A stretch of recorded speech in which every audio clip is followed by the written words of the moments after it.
Let's go.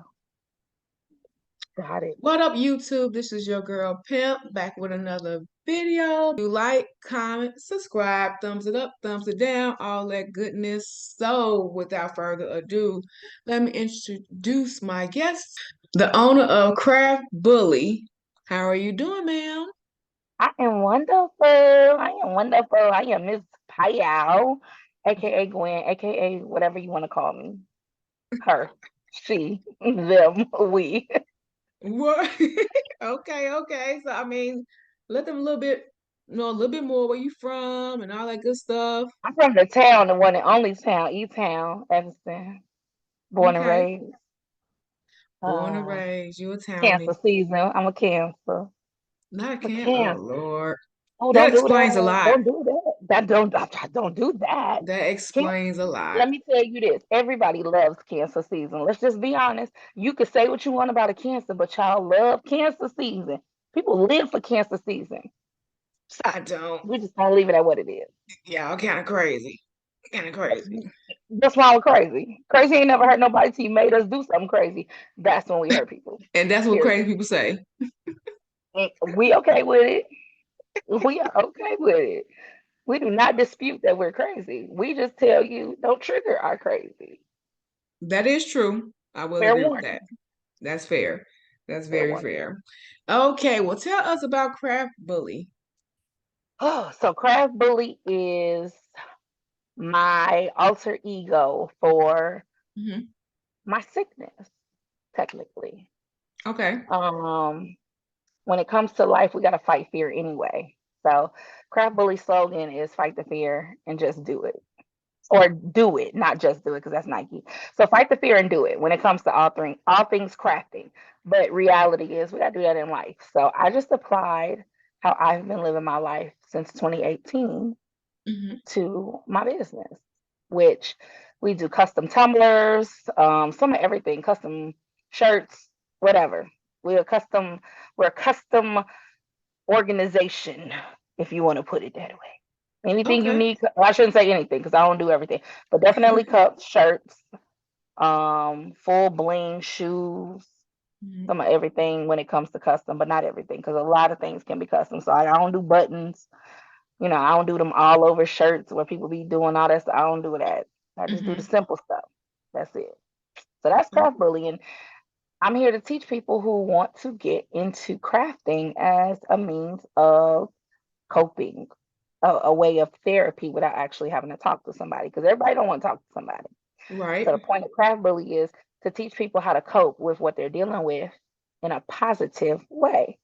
Drinking, smoking, shopping, eating, all these negative coping skills that we've had growing up have Hmm. transferred into our adulthood.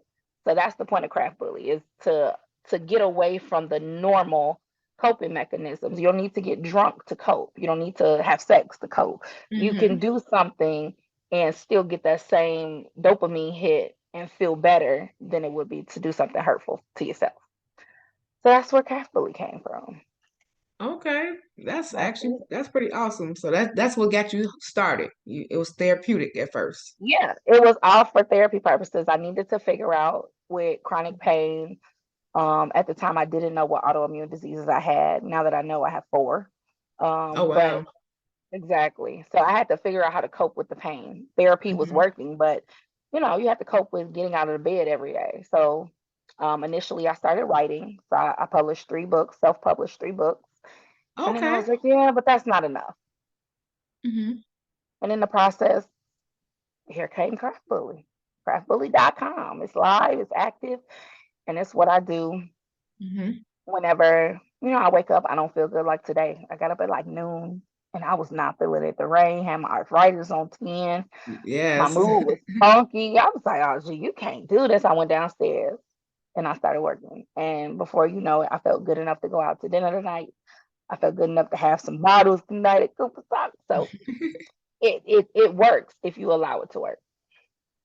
Awesome. Definitely. Awesome. Now tell us about the books. So my pen name is Giselle Marie. That's my pen name. Hmm. When I first started seeing my therapist in 2016, She said, you got to find something to do every day. Because if you're not going to work, what you doing every day? I'm like, what do you mean? Right. So I felt some type of way. I was like, what you mean? So I wrote a book. And I actually wrote it and then I ended up rewriting it. So Okay. I actually wrote that first book twice. Um, but the domino effect, lives have repercussions. That's the name of the first one. So we got the Hmm. domino effect 1 and 2. The second one is Foundation of Lives, and then I have a single book called The Pleasure Chef. And Okay. in each book, everybody's going, everybody go through something. So I tried to put a piece of me. Majority of it is fiction. Most of it is really fiction. There's pieces that's nonfiction, but I put pieces of me in the book just to feel like I could give myself a chance to move forward and move past my pain. Hmm. Um, I feel like if you don't talk about it, you can't move past it. Some people feel like, well, I can move past it if I don't talk about it. I don't think that's true. I've watched people hold on to it and I watched it destroy them. Or it being the pain or it being the trauma, or whatever the it is for them that destroys them. So I was like, put it on paper. Hmm. One of my friends was the actual reason I started writing a book because he was in a scenario, and although it was not funny, Hmm. I I added it to the book. His part of his scenario. Most, like I said, most of it is fiction, but it's Right. pieces of it that's actually very real. But it was just a way to give myself a chance to get out of bed every morning. So go downstairs and go write a chapter, go write a paragraph. It doesn't matter. It was just get out the bed. And then that got boring. Not necessarily boring, but Hmm. creative, you got to be able to get it out. So I couldn't get it out. So I was like, Hmm. okay, I need something else to do. That's where the craft bully stuff came from. So Hmm. trying to have um, a sit down creative space and a movement creative space. If I was too tired to actually make shirts and make tumblers and different things like that or shoes, I could sit in bed and write. So it's making sure that I could cope without hurting myself in a sense of getting drunk or, eating things I don't have no business eating. But it gave Hmm. me a way out of the bed. So that was the whole point of writing. Wow. So, a lot of people are, hell, including myself at one point too, in denial about their mental and physical health. What was the light bulb came on, like, you know what? I gotta recognize, like, for real, this is where I'm at. This is where I'm at. Ooh. I woke up one morning and I was like, do I got the flu? Like, I know I don't have the flu, right? So I felt sick. I went to the urgent care. They're like, there's nothing wrong. All this stuff. They took blood and like, nothing wrong. I'm like, yeah, but I feel like I got the flu. Well, Hmm. let's just see. It could be walking pneumonia, because they don't be knowing nothing. They Right. guess based off of what you tell them, right? Right. So after a while, I was just like, I don't feel good. I don't feel good. And I kept saying it and I kept saying it. I kept saying it. And I pretty much didn't get any help from the doctors. They were absolutely no help. Hmm. Um, but it took for one morning, I couldn't get up and I couldn't walk. And I was like, that's not normal. Because Hmm. if y'all said ain't nothing wrong with my spine, then why am I struggling to get up and walk? Hmm. Um, and it took some years to get diagnosed. I actually ended up going to a black rheumatologist, Hmm. and she showed me that in my blood work, I have been positive for everything that's been bothering me since 2017. Oh, Since wow. 2017. So every doctor that I saw in the North Shore Network did not look at my blood work from 2017 with all the positive markers because they didn't know what it meant. They saw it, they just ignored it. I saw a Hmm. rheumatologist in North Shore who ignored it. So it Hmm. was okay, I can't get disability because y'all saying ain't nothing wrong with me, right? Because you got to Right. have the doctors prove something's wrong with you. You got to have proof. So I couldn't Right. get disability. I'm like, I'm talking to my therapist, like, I'm not supposed to feel like I got hit by a truck and got the flu every day. So basically, now I would say how I feel most days when I wake up, like very first eye open. I feel like I got COVID, the flu, and pneumonia. That's what it feels like. Oh, wow. Yeah. And over the course of the day it gets better. But Mhm. it's the light bulb of something is wrong here. What are you going to do? Mhm.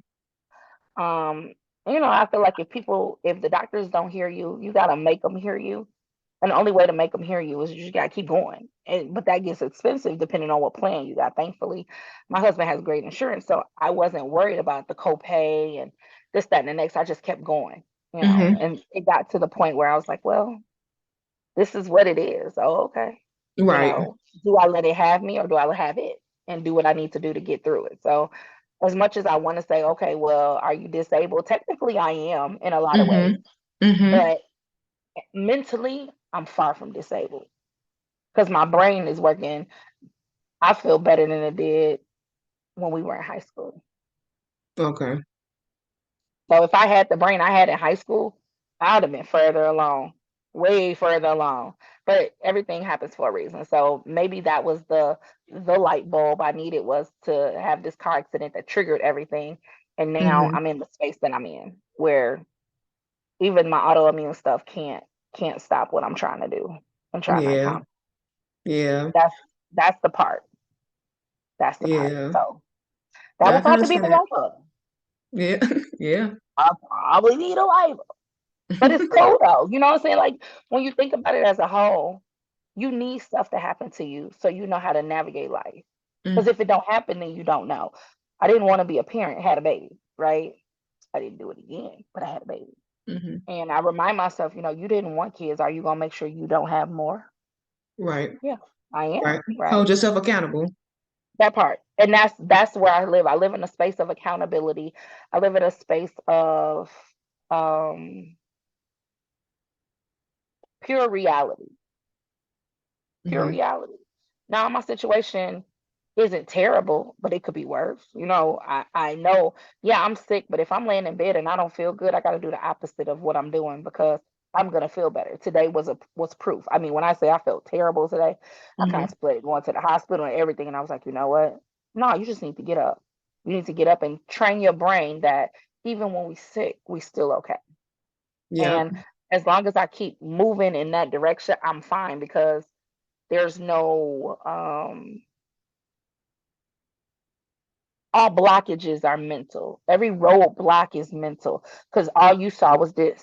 When there's so many different things doing this, you go over, you can go under, you can go around it, you can do so many different things. The roadblock is mental. It's not a physical roadblock ever with anything. So that's pretty much that's pretty much where I am. Like Mhm. it works. And it works. Yeah. It works. Yeah. And recently I just seen they have a pill now for postpartum, and for a long time people didn't think that was a real thing. Like I have. postpartum been since the beginning of time, but they just took it as, oh, you're pregnant, you're gonna go through this, you're gonna go through that. But it was like, well, after the pregnancy, they still was going through it. How did you handle that? Because I had a sister who had it, I had a friend that had it, and that is like, it's crazy because that's not them. That's not them. But when my friend, she wanted to kill her baby, and I Mhm. know Me that's not too. what she wanted, but that's how she felt. So how did That's you how deal she with felt. that? Um, I knew that there was a reason that this baby was created. I just didn't understand the reason. But once I looked at him and like held him and really got into the whole motherly aspect, because I don't really feel motherly, if that makes sense. Like Hmm. I'm not lovey-dovey, I'm not clingy, I'm not the Yeah, I'm not same, that person. I'm not same. that person. But I don't neglect his feelings. I don't neglect him personally. Like if he wants to hug, I'll hug him. He's 17 now, and he still wants to hug. I'm still gonna hug my kid, right? But Right. just the overly motherly thing, because there's a lot of women who all they want to be is a mom. That's all they see for themselves. That wasn't me, and I think for the most part, I realized that if he wasn't supposed to make it, he wouldn't have been here. Hmm. So getting through it was just reminding myself that everything happens for a reason.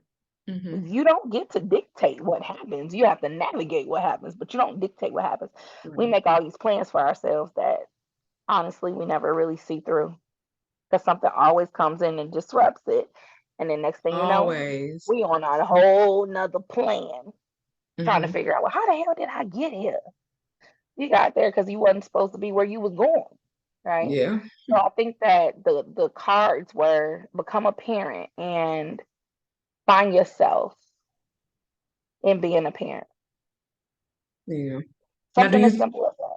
do you talk to your son, about his mental health and everything like that? Everything, absolutely, because I want him to understand like you're gonna have bad days. He was in the car accident with me. Mm. So, long story short, I got rear-ended twice by the same car. Mm-hmm. Um, of course, somebody's going in and out the garage. I got in a car accident in Milwaukee, and the lady rear-ended me from the back, and then she hit me from the side. Mm. So the issue was I was looking for the streets because street signs in Milwaukee on their major streets look like our side streets in Evanston, and you know how dark side streets in It'd be Evanston are. It's dark like as right, hell. like you Yeah. can't see nothing, right? But they were orange, not white lights, which don't make a difference. But Mm-hmm. nonetheless, I'm leaning forward, and the lady hit me. And basically my car just stopped working. That's how hard she hit me. Like I couldn't brake, I couldn't accelerate, I couldn't do nothing. Mm. Um, and it was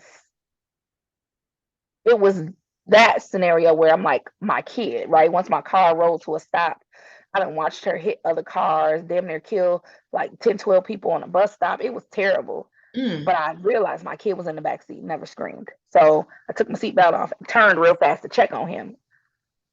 When I went to turn back around, I got stuck. And I got stuck in like a tilted, twisted position for like an hour before the paramedics got me out the car. Mm. Mm. Um, so it's those things where it's like he's basically been there through my two biggest changes. Him being born, right? And that. He was, let's see, how old is he? 17. So what was that 2015 is when we had the accident. Okay. So he was 10. Not Yeah. well, he Like what, was 8 he was 10. He was 10. He had or just turned 10? 10 because he was born '05. Yep. The Okay. accident happened in October. His birthday's in September.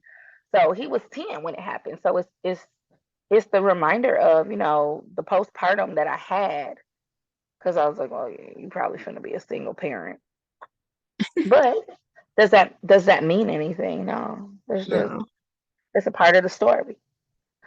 Yeah. Um and getting through the postpartum was, you brought this baby, you gotta take care of this baby. You could have got rid of this baby. You chose not to get rid of this baby. So you Mm-hmm. got to take it and you got to do what you got to do, right? So in my mind, it lasted from maybe I would say a couple months because I was in denial that his dad didn't want to be a dad. Mm-hmm. But in the end, it was like if I didn't go through that feeling of knowing, hey, he's not going to be here. This is reality. Mm-hmm. I think postpartum made me see reality. I don't think I would have saw reality without it. Mm. I Mm. don't think I That's would have saw interesting. reality Okay. without it. You Okay. see a lot of shit when you pregnant, and people don't want to take it for what it is. Or maybe I'm tripping. No, you ain't tripping. You saw what you saw. You felt what you felt. The Mm-hmm. question is, does it really align with what you want? Did I want to be a single parent? No, but that was the card. So why I'm a gripe about it? So I think I moved past my postpartum quicker than most women because I saw the reality. He wasn't gonna be a dad. And I Mm-hmm. wasn't finna force him. Everybody else around me, you need to. I'm the only person. Oh, okay. Because Oh, okay. if I I spend got time enough worrying to worry about about. you, Okay. if I Yeah. spend time worrying about you, then what? Like I went to nail school straight out of high school. We graduated on what, like a Saturday? Mm-hmm. I was in nail school the following Monday. So I went to nail school straight out of high school. So I had a couple of years under my belt working for myself. And then when he came, I was like, well, this ain't gonna work. So I did nails and worked at Home Depot. Mm-hmm. So, since then it's like I've never not had a job.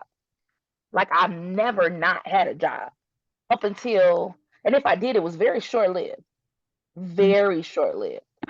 But this is the longest that I've never had a job. And I feel like, the accident was so I would never have to have a job. God said I didn't need to be nobody's minion. I need to be a boss. So he was like, I'm gonna sprinkle this accident in your life. Flare you up with all types of stuff. And the only reason I don't have a job is because of my weed card. Not because I didn't want to get one. They kept denying me. They was like, well, yo, you tested positive. I was like, I got a weed card. It's Right, legal in Illinois. I got a weed card. They right, was like, this is a smoke-free environment. I don't even smoke. right. I, I think they forget it's you, other ways to ingest it. Yeah. I had to call a lawyer and ask questions. Like, gee, they keep denying me. Is discrimination? Questions. So it is what it is. Like the postpartum though is it's a dose of reality. Don't let it tweak you out. I see it. It's a dose of reality. Reality is sometimes it give you that door that door to what you're supposed to really be seeing and where you're supposed to really be going. Yeah. So, husband, Uh, like how, you know, I'm pretty sure, yeah. I'm pretty sure, y'all been together has altered his life, but how supportive has he been? Girl, supportive. How supportive. Oh my God. Um, I wouldn't even call it supportive. Hmm. We walked in, well, let me back up. The very first conversation we had was a long one. And I put all my cards on the table. Gee, every card, I even put the box on the table. Okay, and the Dang. instructions. I put every single card that came with me on the table because I knew that if somebody want to be in your life, they're gonna be in it regardless of what you got going on. They're gonna show you they want to be in it, right? Because people actions tell, right? Um, he's he was the blessing in the lesson of self love. If you could be honest with yourself, because I always told my friends, my male friends especially, be honest. Like, what do you want from these women? Tell Yeah, them that. If you yeah, don't want a relationship, yeah. don't do relationship things. Yep. If you wanna get to know her without doing all the relationship things. Hmm. Because the reality is, you can't take a woman out on a date and then take her out on another date and then take her out on another date and then tell her, well, we not dating. Then what are we doing? Then what are we doing? Right, Because you right. don't you don't make plans with somebody on the regular to tell them we're not dating.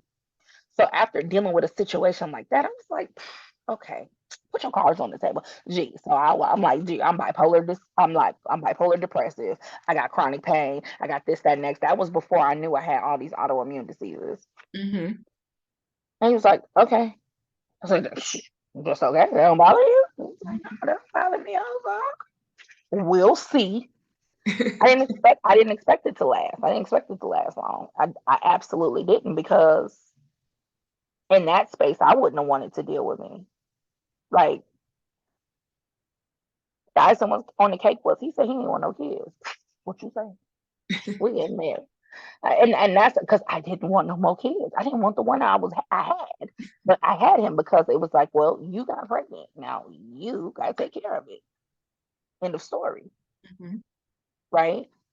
Not that I don't love my kid. I'm glad I actually had my kid. I think I would have been worse off if not dead if I didn't have my kid. I Hmm. felt like my kid saved my life, and then now I feel like he saved the back half. So it was the kid the first half, him the back half. That's dope. But yeah, I never thought, girl, I never thought somebody would like me that much. They want to deal with me every day, like for real, for real. Oh shit. And So he it's hope for me then, huh? Cause oh shit, I don't like myself sometimes. I'm I don't like, like bitch, myself most days, you like bitch. 95%. I'll be like, "Ooh, I don't want, look, I'm like, dude, Yeah. I got multiple personalities. Like, you sure you want to do it? Yeah, like, it don't bother me. But I think I was placed to teach him how to, speak up for himself and be honest in who he is. And I tell him all the time, I think a lot of men don't have the ability to be vulnerable because women realistically aren't trying to give them that opportunity. They want what they want out the scenario. And the reality is, if you could take me as I am, I think you should be vulnerable, because I was extremely vulnerable with you. I put it all out there with expectation of you walking away, and you did the complete opposite. So if there's anything you feel or you need to say it, because I'm not going to chastise you. That's a conversation we need to have, because Mhm. I'm not intentionally ever going to hurt you when you accepted me for me. Right. The broken me. You wanted the broken me, not the me he got right now. He wanted the broken me. I ain't got no job. I ain't got no income. I got a kid to take care of. Like, you wanted that version of me. I had Mhm. nothing to offer you. Nothing.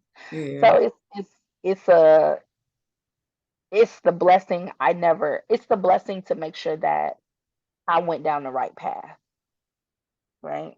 I wouldn't have had the ability to write these books, to open this business, to do all these things if I didn't have somebody like that who, you know, on a bad day, he like, shit, don't worry about it. I'm gonna make the shirts.